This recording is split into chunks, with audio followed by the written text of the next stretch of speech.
Assalamu alaikum class. This is Altaf Ahmad Kolachi and I welcome to all of you in Altaf's online academy. Today we are again on the topic of error detection.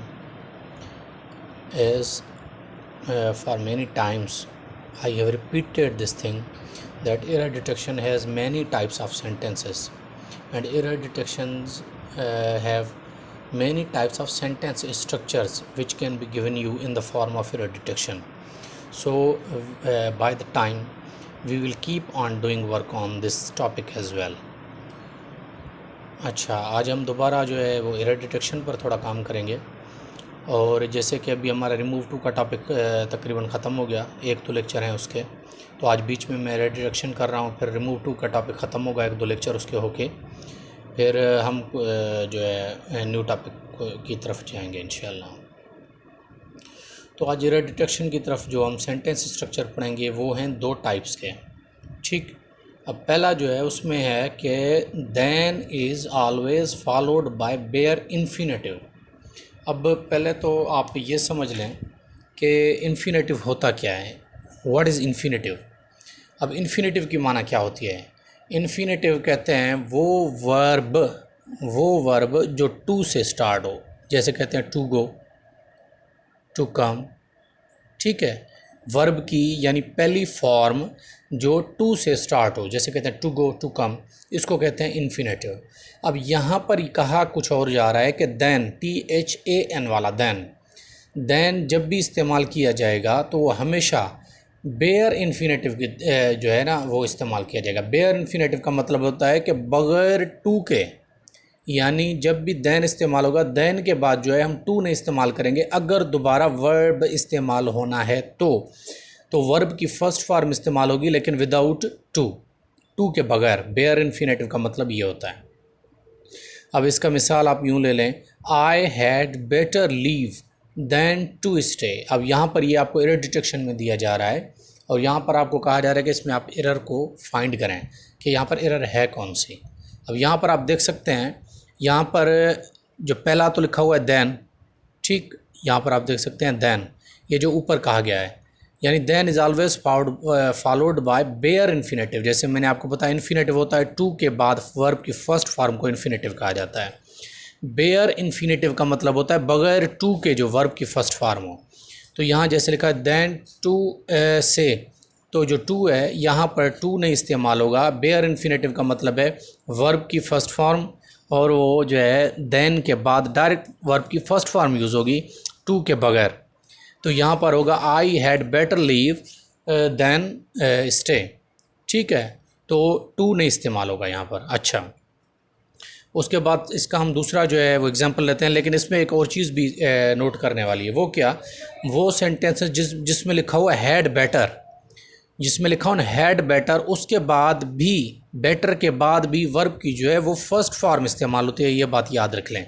ये नहीं होगा I had better to go, ठीक है, नहीं, आई had better leave, ठीक है। अच्छा, ये भी इस तरीके से हो सकता है कि I had better to leave.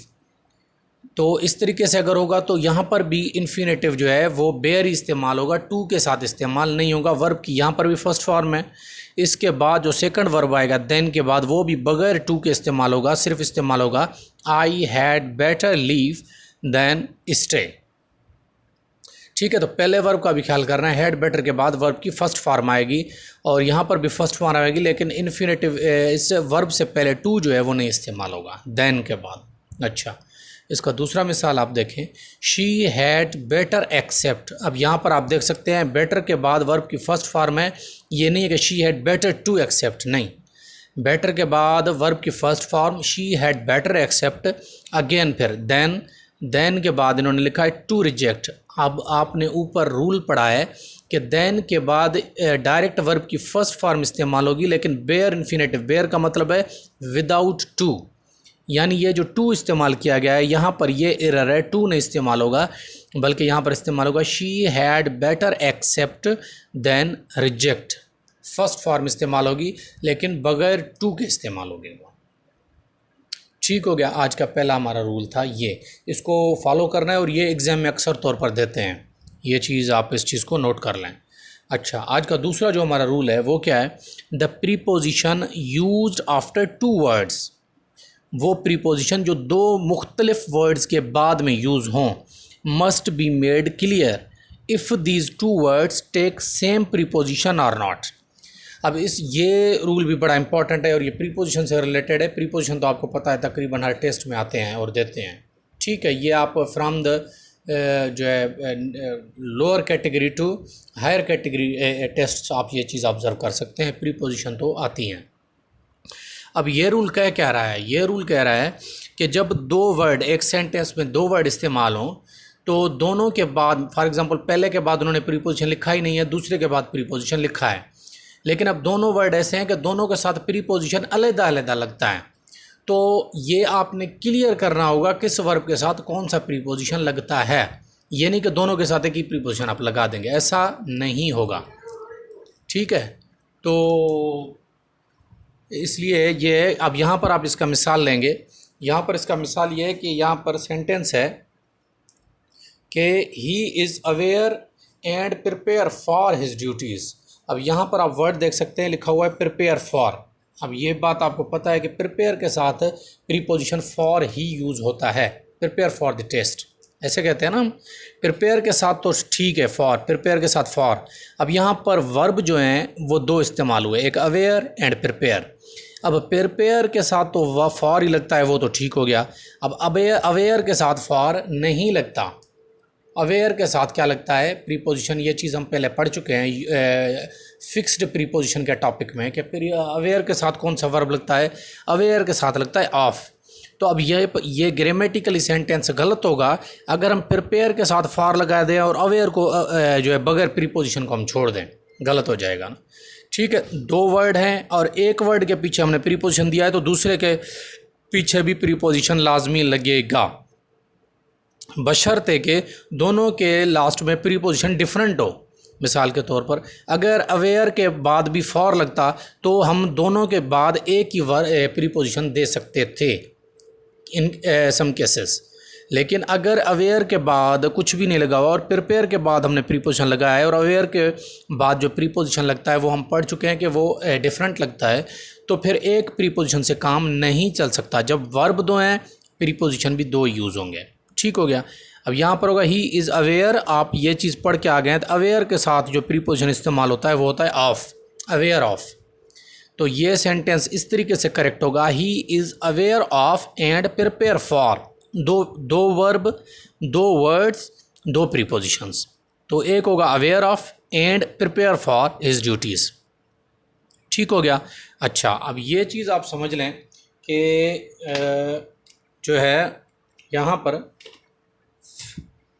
पर आप देख सकते हैं एक चीज़ कि दो वर्ड हैं, दोनों ही प्रीपोजिशन यूज़ होंगे, तो इस तरीके से मीनिंग इनकी अपनी निकलेगी, दोनों इन वर्ड्स की मीनिंग निकलेगी, प्रीपोजिशन इन दोनों के साथ ही लगेंगे, ठीक है। लेकिन यहाँ पर आप देखेंगे कि यहाँ पर अवेयर के साथ ऑफ लगता है, प्रिपेयर के साथ फॉर लगता है। दो different words different prepositions keep करते हैं, तो दोनों वर्ड्स को हमने क्लियर करना होता है कि ये वर्ब कौन सा प्रीपोजिशन लेता है, ये वर्ब कौन सा प्रीपोजिशन जो है वो लेता है, ठीक है। तो जब भी कभी आपको सेंटेंस में आप देखें दो वर्ड डिफरेंट यूज़ हुए हैं, भले वो एंड से, बट से, सो से कनेक्ट किए गए हैं, लेकिन एक वर्ड के बाद प्रीपोजिशन है और एक के बाद प्रीपोजिशन नहीं है, तो आप देखेंगे दोनों के बाद प्रीपोजिशन लगेगा। अगर तो सेम लगेगा तो फिर एक से काम चल सकता है। अच्छा, कुछ केसेस में फिर भी नहीं चलता, लेकिन काफ़ी केसेस में चलता है। लेकिन अगर दोनों के लास्ट में प्रीपोजिशन डिफरेंट लगेगा तो फिर दोनों के साथ प्रीपोजिशन में लाजमी लगाना है। जैसे यहाँ पर अवेयर ऑफ, प्रिपेयर फॉर, यहाँ पर ऑफ लगेगा, यहाँ पर फॉर लगेगा। तो यहाँ पर ऑफ अगर हम नहीं लगाते तो यहाँ पर एरर डिटेक्शन है ना, तो अगर आपको कहा जाए एरर किस में है तो आप कहेंगे एरर है अवेयर में। यहाँ पर एरर किस में है, एरर अवेयर में है, क्योंकि अवेयर खाली नहीं आएगा, ये होगा अवेयर ऑफ के साथ। समझ आ रही है मेरी बात? तो उम्मीद है आपको ये लेक्चर आज का समझ में आ गया होगा। इंशाल्लाह इससे आगे जो हम टॉपिक रिमूव टू का होपफुली कल करेंगे, और मेरी कोशिश होगी कल हम रिमूव टू का टॉपिक ख़त्म करें, आखिरी उसका लेक्चर हो, क्योंकि उसकी बेसिक 3 चीज़ें होती हैं जो मैंने आपको पढ़ा दी, 3 फॉर्म्स में सेंटेंसेस होते हैं। इसके बाद कल हम वही करेंगे और उसके बाद इंशाल्लाह हम नेक्स्ट टॉपिक की तरफ चलेंगे इंशाल्लाह। होपफुली आज का लेक्चर आपको समझ आया होगा। इंशाल्लाह इससे आगे नेक्स्ट लेक्चर की तरफ कल चलेंगे। Thank you very much.